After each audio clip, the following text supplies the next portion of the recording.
All right, hello everybody. In lesson 2, we're going to take a look at what it takes to start making our own apps, writing our own programs. We're going to do an introduction to design mode. And in this lesson, we're going to look at how to set up user interfaces for an app, including buttons, text, and images.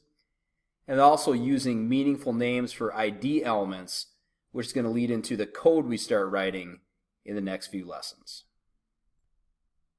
So let's begin today by reviewing some vocab from our previous lesson. In the last lesson, we discussed what makes a computer, and we said one of the key features was that it has the ability to get input from the user, where we said input is the data that is sent to a computer for processing by a program. Input could come in the form of mouse clicks, the keyboard, text we enter in, as well as audios and visuals. So our computer then takes that inputted data, stores it, processes it in some way, and then it's going to give it back to the user as output, where output is any data that are sent from a program to a device. Again, this can come in the form of text, audio, visuals, and all kinds of other ways. Any way a computer communicates with you is a form of output. Now, when I combine the aspects of my computer's input and output systems, what I end up with is what's called the user interface. That's going to be the inputs and outputs that allow a user to interact with a piece of software. User interfaces include a variety of elements such as buttons, menus, images, text, graphics. And what we're going to get into today then is look at how we can start setting up our user interfaces for our own apps, for our own computer programs. All right, so let's go ahead and jump into lesson 2 on code.org. Now, this lesson is going to consist of a variety of example apps and essentially take us through the process for setting up our own or designing our own user interfaces. Now, first off, a little information about kind of our design environment here. On the left, I've got my app that I'm working with, and if I need to make it bigger, I can drag on the left side here. In the upper right, I've got some instructions, which is going to tell me what needs to happen kind of on this level of the lesson. I can minimize those once I know what's going on and once it's time to get into the actual work part. And then this bigger, larger area is going to be my work area, where right now I see the code to make this app run. Now, I'm not going to worry about the code right now. What I want to do is I want to switch over to design mode. That's going to be where all my different user interface elements are, which I'll be able to drag and drop and play with the properties here as I go through. That's what we're going to focus on today, is kind of that introduction to the design mode in this lesson here. So the first set of directions ask me to look at the elements on the screen, try to move some of them around, and then also what properties can you change? Is there anything you can't change? So if I click on the different parts, the different user interface elements on my screen here in design mode, notice it's going to bring up the title of that element along with the different properties I have. So for example, if I grab this button here, I can move it around, and notice as I'm doing that, its position is changing here. So some of these properties are going to change, such as the size and position as I drag that around the screen. So I can set it drag or drop, or I can actually set it by adjusting these properties directly, in my properties workspace area.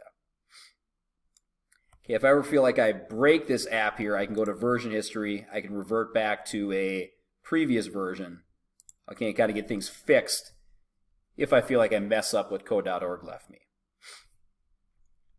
There's also a bunch of different properties. We'll look at some of these. I can change fonts. I can change text size, text alignment. There's colors for the border. So there's a lot of different stuff I can do with each of these user interface elements. And again, to get to different elements, all I need to do is click on those elements, and I can see what I have I can change. All right, I'd recommend pause the video at this point, play around with this app, play around with the different properties. Then when you're done, you can run the app, And then when you click Finish, it's going to allow you to move on to the next level.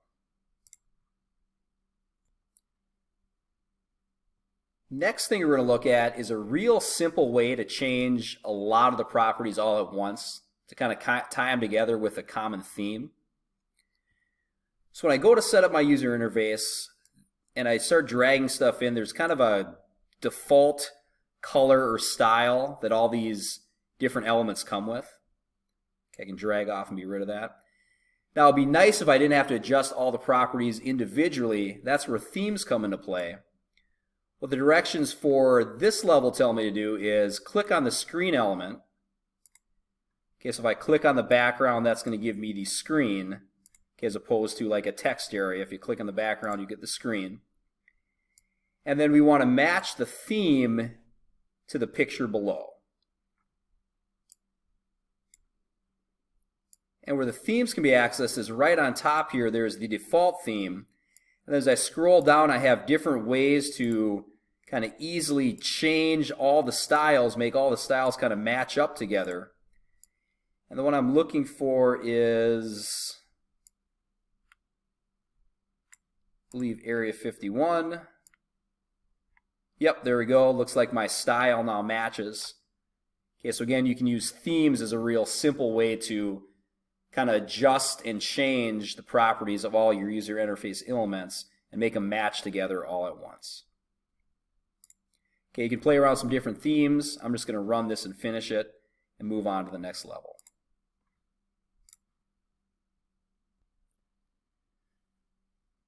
So I can use themes to easily adjust, especially color properties, for all the elements of an app at the same time. Now we're going to look at this next lesson, though, is how I can adjust colors individually to come up with some kind of custom colors to give my app some custom style. Okay, so this level says we want to match the app we're given to what I see in the example. And I'm not going to go through matching every single piece. We'll show you how to do a kind of a piece at a time. And essentially what I need to do is match the colors for my different parts. Let's start off with just the screen, so in other words the background. Let's try to make it match colors. Now right now my background color is white. And what I see here, RGB, that stands for red, green, blue value. So it's talking about how much red, how much green, how much blue our color has here. And each of those values are going to range from 0 to 255, where 0 would be in the first slot, no red, and 255 would be all red. So what I see here to make white is I have all red, all green, all blue. That's what's giving me my white now. Okay, there's a couple ways I can adjust this. Let's say I make the red 0 and the green 0. That's just going to give me blue, all blue.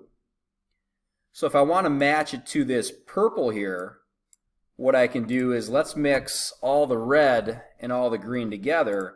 And that's going to give me something kind of purple-like, a combination of the red and blue. All right, I can adjust those between 0 and 255. So like let's say I go 100. That would be less red, more blue. All right, so I can use those numbers, use those values to adjust things. If I want a less specific color, I could just type in something like purple. Okay, so that matches a little bit better. And then what I can do is I can get a little better match by just actually clicking on this box here and actually dragging this until I find exactly what I'm looking for. Okay, maybe it's a little more bluish. I'm not going to spend too much time to make it match exactly. We'll say that's good enough. And then as I do that, hex decimals, I'm not going to worry about that, but this is going to give me the specific red, green, blue values that I have for this color right here. Okay, so with computers and with our app lab we're working on here, it's really easy to make custom colors to kind of get specific ones you're looking for. If you ever find a color online you want to use in an app, you can Google what that color is. It'll give you a red, green, blue value. Then you can plug it directly in there.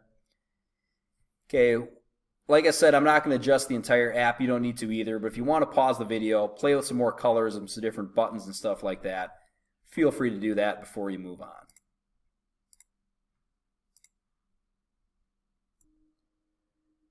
The next thing we're going to look at doing is adding media to your apps.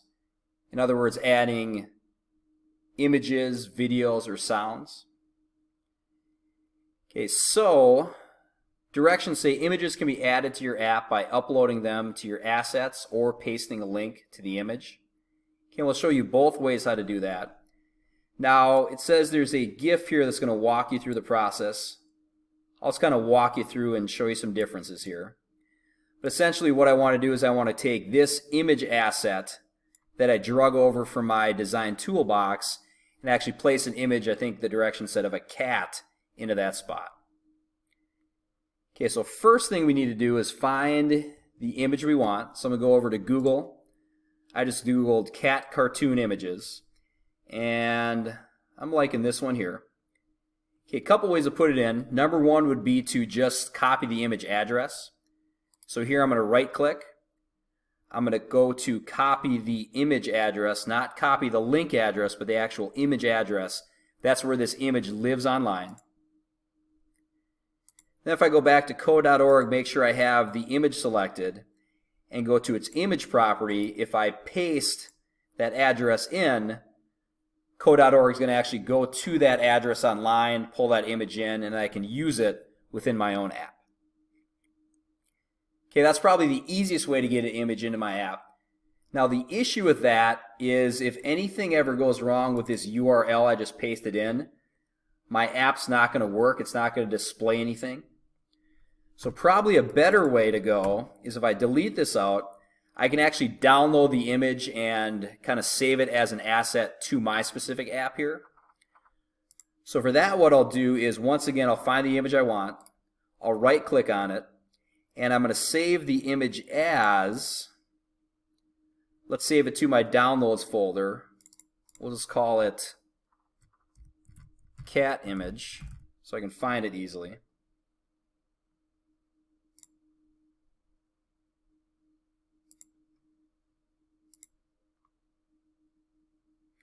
Alright, so it's been downloaded, I can see. And then when I go back to code.org, if I click by the image properties choose, I can upload a file. In my downloads, I just saved this cat image here. There it is. I'm going to choose that. Okay, now I have that image essentially living within my app, okay, living within code.org storage system, as opposed to relying on another website for it. Okay, the process for getting a hold of sounds and videos, okay, essentially works the same way. If you want to run through that, pick your own image, feel free to pause the video. Make sure you got that process down. It'll be something we do a lot to make your apps more interesting as we go through. And then you can hit play to continue with the rest of the lesson here.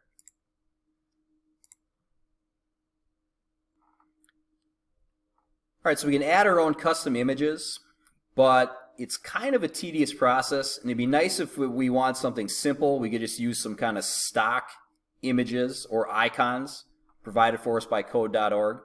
So let's take a look at how to do that. Directions say that icons are an easy way to make your app look professional.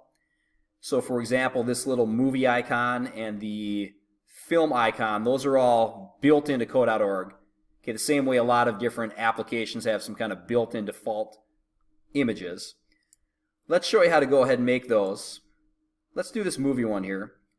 First thing I need is to drag an image into my app, and I'm going to resize that so it's about the same size as I see right here. And then for its actual image property, we'll go choose. We can use your own files, we can use links from the internet, or we can just go to this icons list. And let's see if on the spot I can find what I'm looking for here.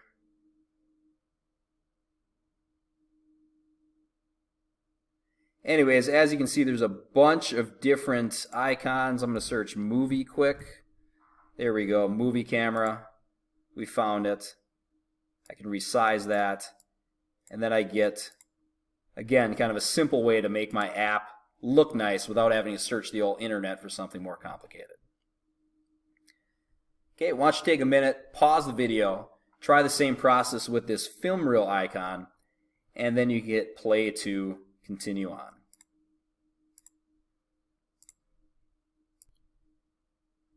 Now, the last thing we're going to talk about today is giving our user interface elements meaningful IDs. And what I mean by that is when I take this sample app and start clicking on stuff, I get ID names such as image 1, button 1, okay, label 1, label 2. I just get the default IDs given to me when I drag something onto my user interface. So for example, if I grabbed another one, it would just call that label 3. Let's get rid of that. Now, with a simple app like that, it wouldn't be all that hard to kind of keep things separate, okay, when it comes time to write code. But as I build more and more complicated apps, I don't want to have code that contains names that are meaningless like button 1 or button 2. What I'd like to actually have are some names that are meaningful, and that's just going to make writing the actual code for the app a lot easier. So let's look at the directions. It says it's important that your elements have meaningful names. When you begin programming an app, you will control each element on the screen using its ID. Okay, so for example, what I want to do here is I want to change button 1 to the play button. This button here, as far as my code goes, is probably going to make things play. So it's going to be a lot more meaningful when I write the code to have something called play button than just button 1, button 2, button 3. Okay? Now, when it comes time to do that, I can't put spaces, which I'm hitting the space bar here, between names. So one can, and that's a common thing for naming and coding. So one convention I can use is something called camel case, which I have here, where every new word is capitalized with the first one not being capitalized. So as, for example, play button, start button, text area input. That's a good way to kind of write out meaningful names that are easy to read without having spaces there.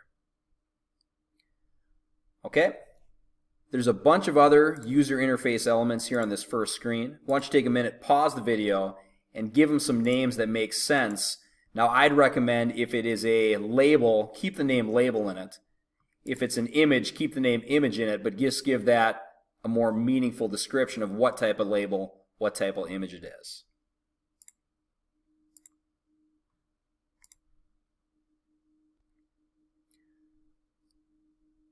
All right, so last thing we're going to do for this lesson is give you a chance to practice everything we've tried to teach you here. Okay, in lesson 7, what you're going to do is try to recreate the design for this app right here. Okay, so you've got a blank screen. Go ahead and take the different user interface elements from the design toolbox, start dragging them in, and you want to try to make the style match. Okay, try to make these different pictures and images match the best you can. And as you're doing that, think about what kind of element am I dragging over here. Are we talking images? Are we talking labels? Are we talking drop downs, text areas? Okay, so try to the best you can make your app match this here. All right, it doesn't need to be perfect. Colors don't need to be perfect. You don't need to go online and find this exact same piano image, but try to make something that looks pretty close to it. All right, then with that, lesson part 8 is going to be a little check for understanding. You're going to go ahead and try to answer this question here. Okay, so that's how we're going to finish up this lesson. All right, so that's it for our introduction to design mode. In lesson 3, we'll start actually designing our own apps. So have at it, finish this one up. Make sure you're asking questions, getting help with whatever you need to, and we'll see you folks next time here.